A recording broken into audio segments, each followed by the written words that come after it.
Hello. So let me now argue this statement here that vertex, one pi vertex at loop level L will have a maximum pole given by L as well. So this is a vertex. Let me specify at loop level L. So the argument is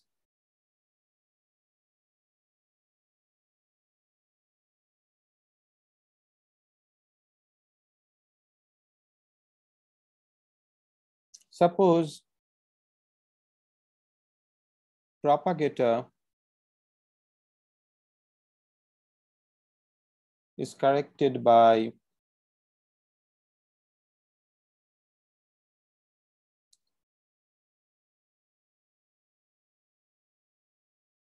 counter term diagram, which has 1 over epsilon to the power q pole at a certain loop level.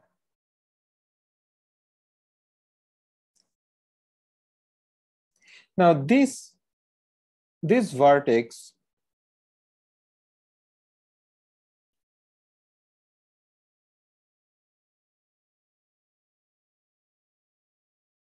will induce a new loop diagram which will be at one higher loop.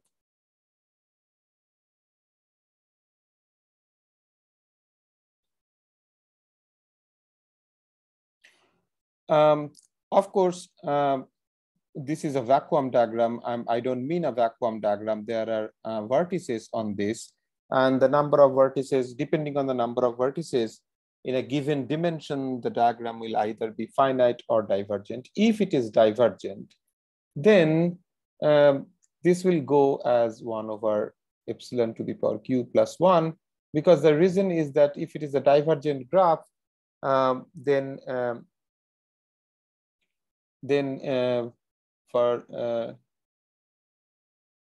if divergent, then it will have a factor.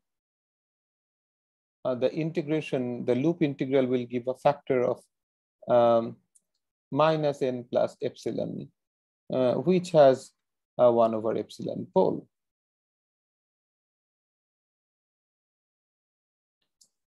Right? You can check the diagrams that we have calculated earlier that this is the case, that one loop diagram with certain number of propagators, if it is divergent, it must be gamma minus n plus epsilon form. It will produce a factor of that, because of course for n equal to 0,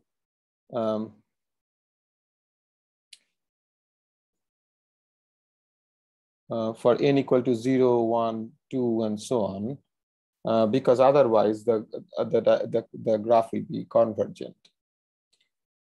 And therefore, so this is 1 over epsilon, extra factor of 1 over epsilon combined with the vertex factor, which is 1 over epsilon to the power q. We have 1 over epsilon to the power q plus 1. This is at the next loop level.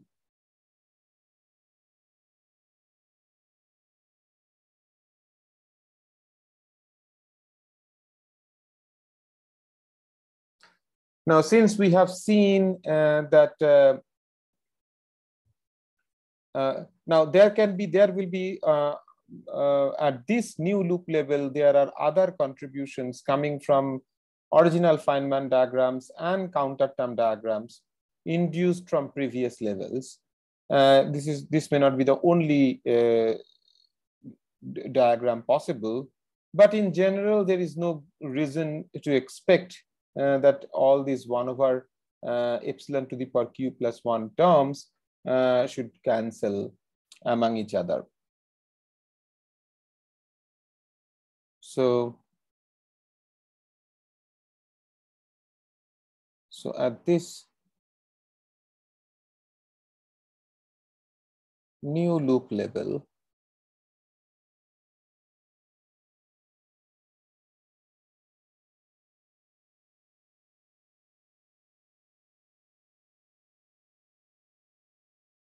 there are other contributions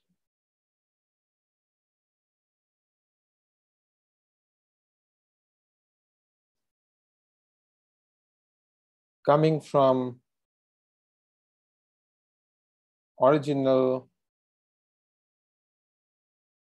Feynman diagrams and counter term diagrams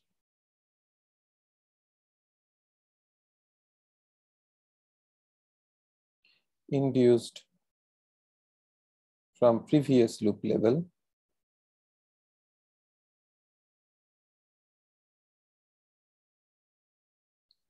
In general, there exists no reason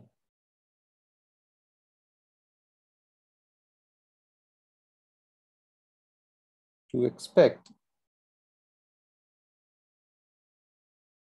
that 1 over epsilon to the power q plus 1 terms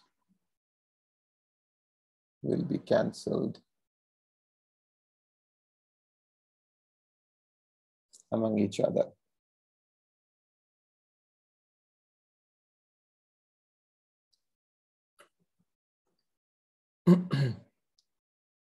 This implies that the new counter term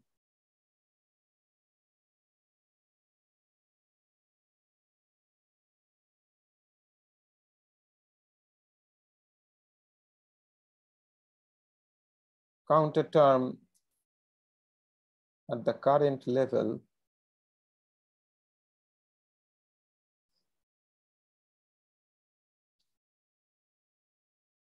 will have pole 1 over epsilon to the power q plus 1. I mean, maximum pole.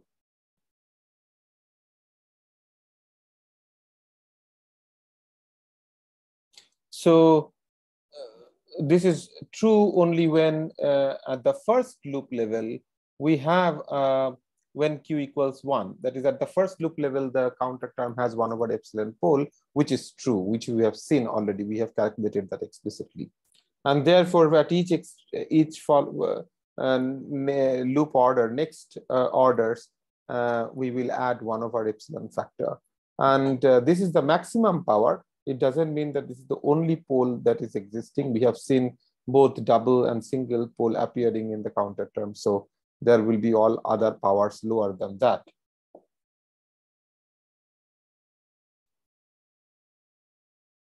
Now, that justifies this form of the equation. And now the next claim is that this residue is a homogeneous polynomial in P and M of degree at most given by the superficial degree of divergence omega. So here is the statement.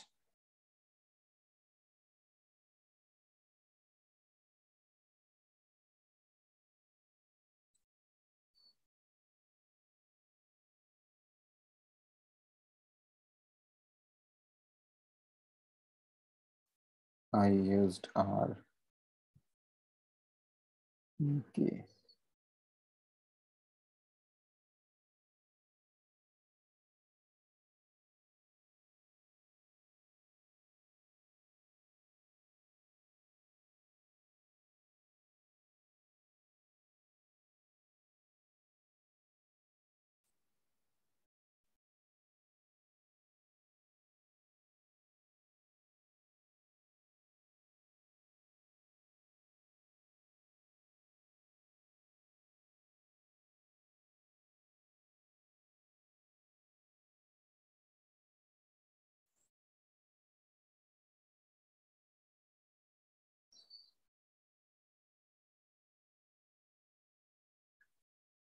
So omega gamma is the superficial degree of divergence of this graph. Now, it is easy to prove this statement when gamma does not have a subgraph divergence. So let us consider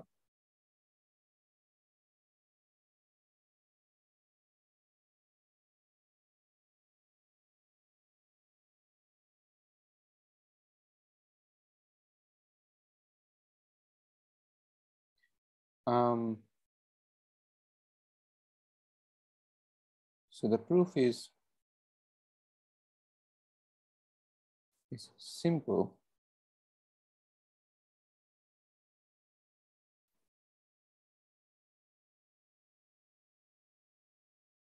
When gamma does not have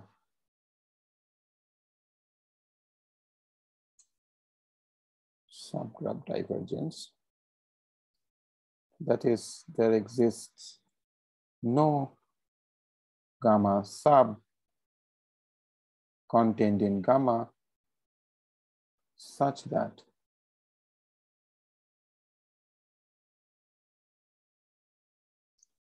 omega gamma sub is greater than or equal to 0. Let us do the proof here. First, define an operation P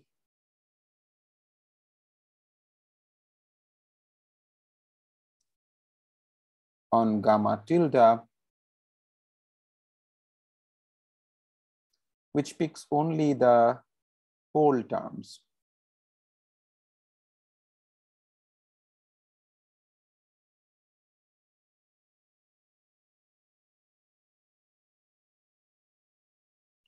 So this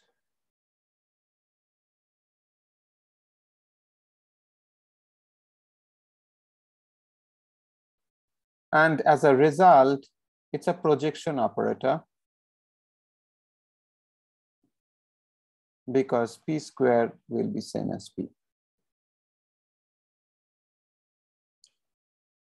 Now,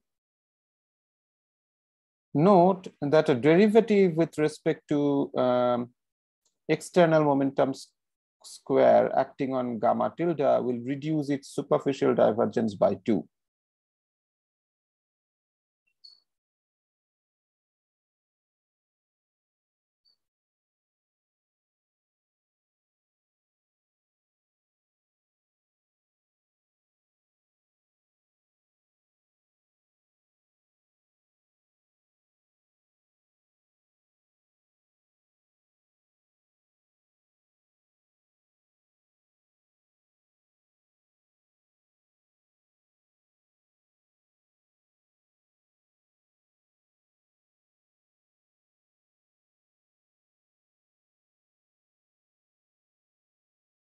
Why? Because this gamma tilde will have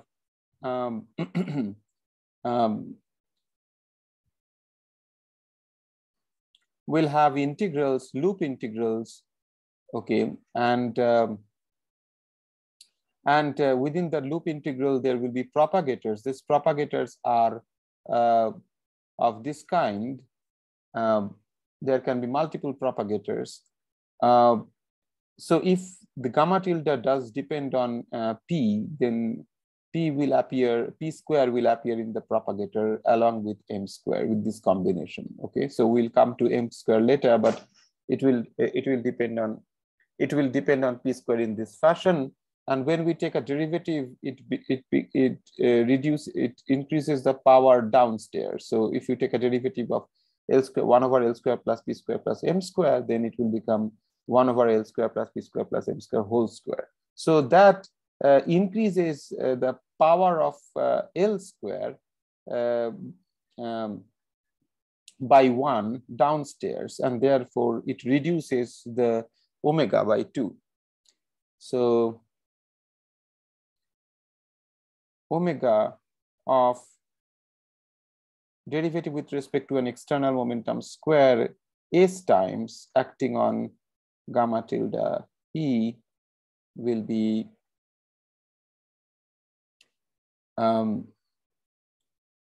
omega of gamma tilde E minus 2s. Therefore, if you take the omega of derivative with respect to an external momentum square with a number of derivatives is omega of gamma tilde E by 2 plus 1. Now, if we can, now omega we know is given by d times L minus 2 times I, where I is the number of internal lines, L is the number, d times capital L, L is the number of loops. So d times L minus 2 times I is the internal number of internal lines, and L is the number of loops. If you have an even dimension, then it's an even number. So let's consider even dimension. So if you do if you do a number of derivatives to the power half omega plus 1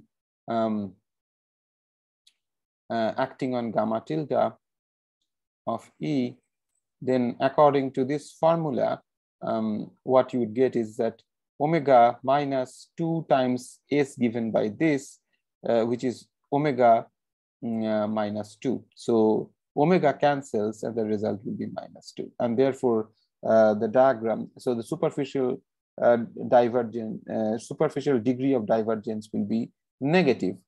Now, since we are assuming that gamma does not have a subgraph divergence, this object must be absolutely finite. So since it does not have a subgraph, gamma does not have a subgraph divergence, taking derivatives does not produce additional divergences. So this also does not have subgraph divergences. And therefore, if a graph which does not have a subgraph divergences, if its omega is negative, then it is absolutely convergent.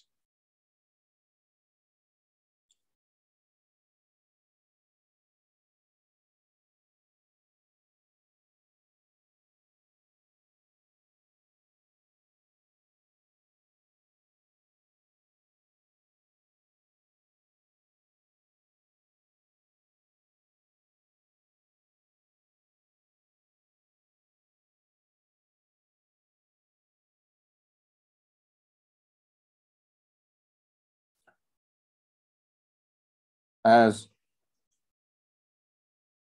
gamma tilde E does not have any subgraph divergence.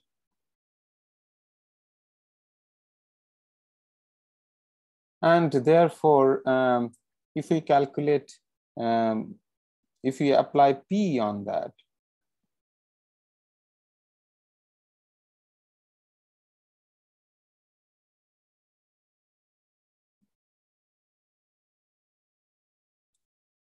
we must get 0 because there is no divergence, there are no poles.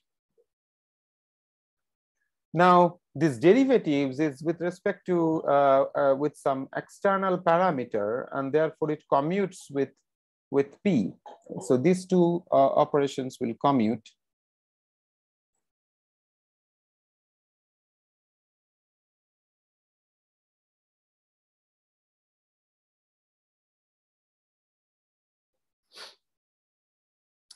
And therefore it implies that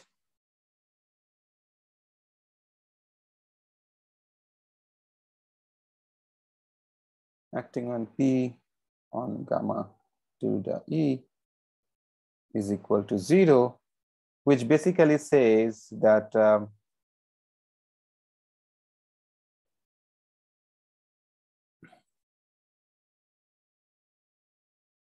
this basically says that gamma tilde of n, not gamma tilde of n, the residue, because this picks the residue has this has 1 over epsilon k, so the sum of residues you would get. So if you take a derivative of that many numbers, then it must annihilate it, which means that this RKE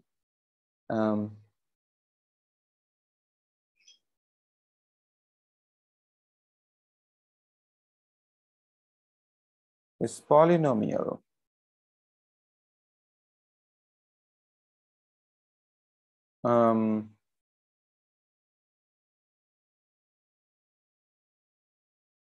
in P of degree less than or equal to omega gamma, because it's a polynomial in P square of degree less than or equal to this number. Polynomial of degree less than or equal to half omega gamma tilde I. So that means that that it's a polynomial in P of degree less than omega gamma. So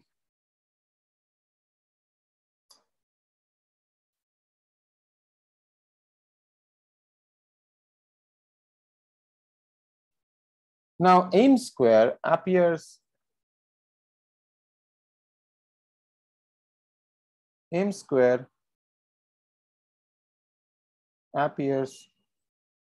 always in the combination P square plus M square. Therefore, similar argument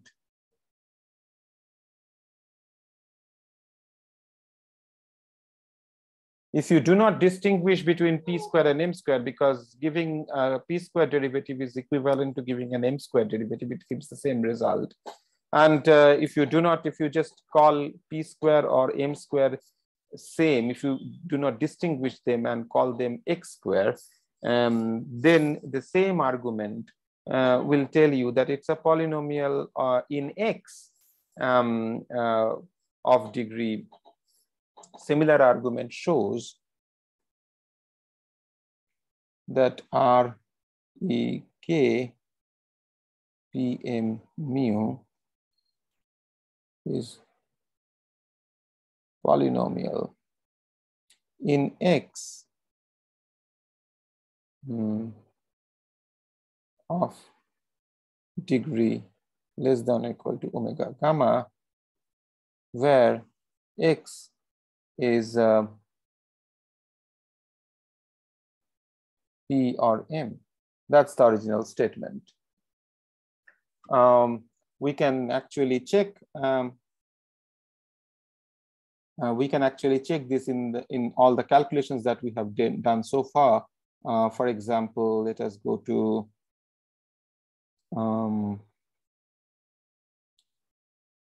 let us look at these expressions. So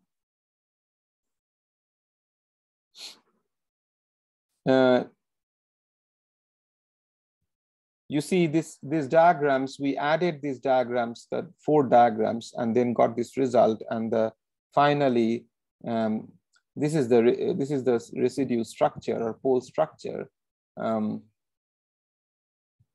So these are 2 loop diagrams, and therefore the maximum power of maximum pole is 2. So that is why we have epsilon square. But there is a simple pole also.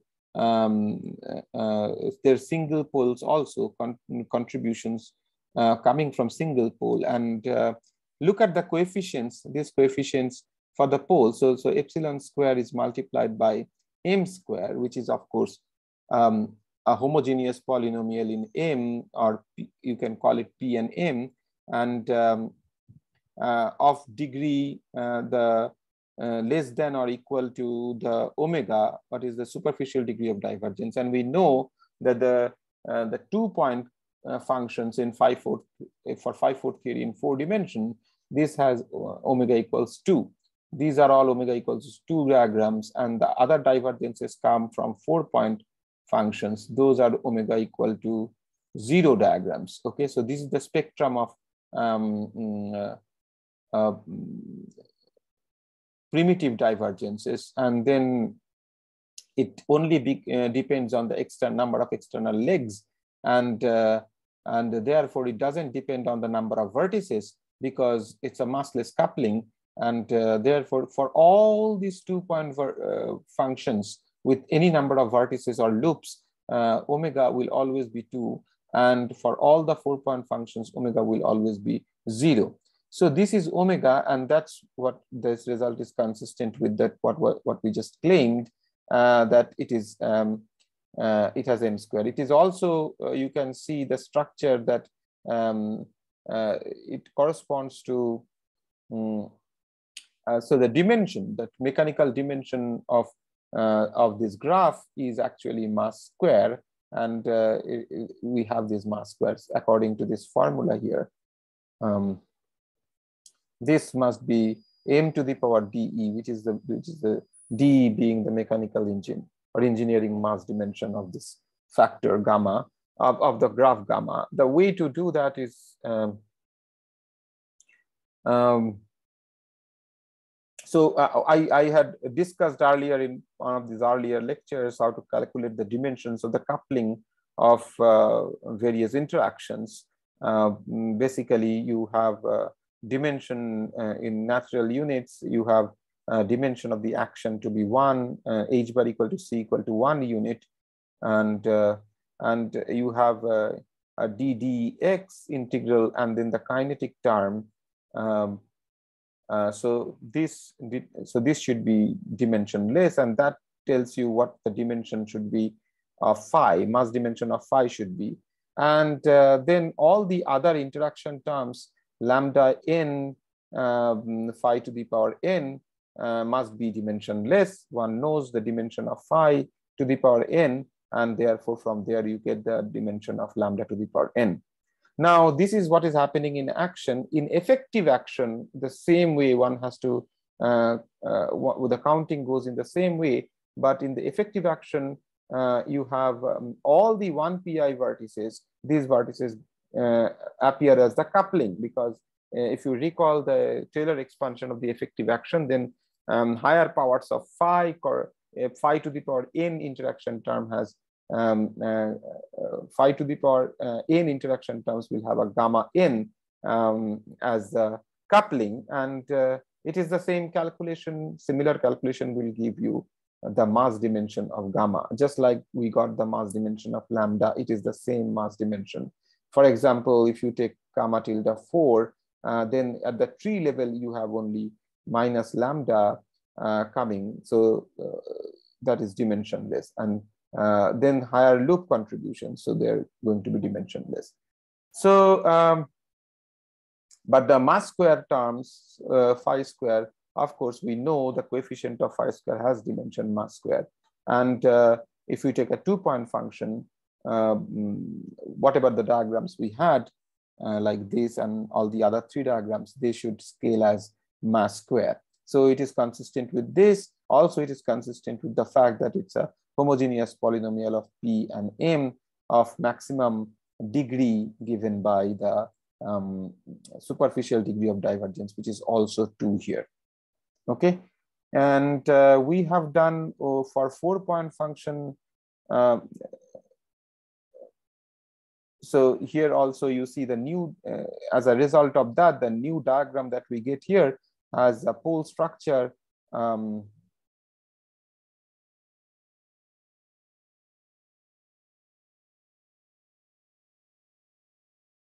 Okay, I have to correct this. This is epsilon square. There's a typo here. The pole structure here is the coefficient of the poles, that is the residues, are all p square and m square. That is the homogeneous, polynomial of degree 2, maximum degree 2. For 4-point function, the 4-point vertex, we have calculated only this one, and you see here as I just said, that the coupling is dimensionless, and therefore it should not have any mass dimension. And this is consistent with the fact that it is So the pole will have mass to the power 0 or p square to the power 0 or mass square to the power 0, and that's what we see in this result. It is consistent with that structure. It is also consistent with the fact that its omega is 0. So maximum, so it's a polynomial of p square and m square with maximum degree to be omega, which is 0, and therefore we have p square to the power 0 and m square to the power 0. So all these higher loop terms in this series of diagrams here should be of the similar sort. They should scale as p square to the power 0 and m square to the power 0. Okay, so that is an example of this claim and of this argument. Now, this argument will fail if the diagram has a subgraph divergence. We are assuming the diagram does not have a subgraph divergence, and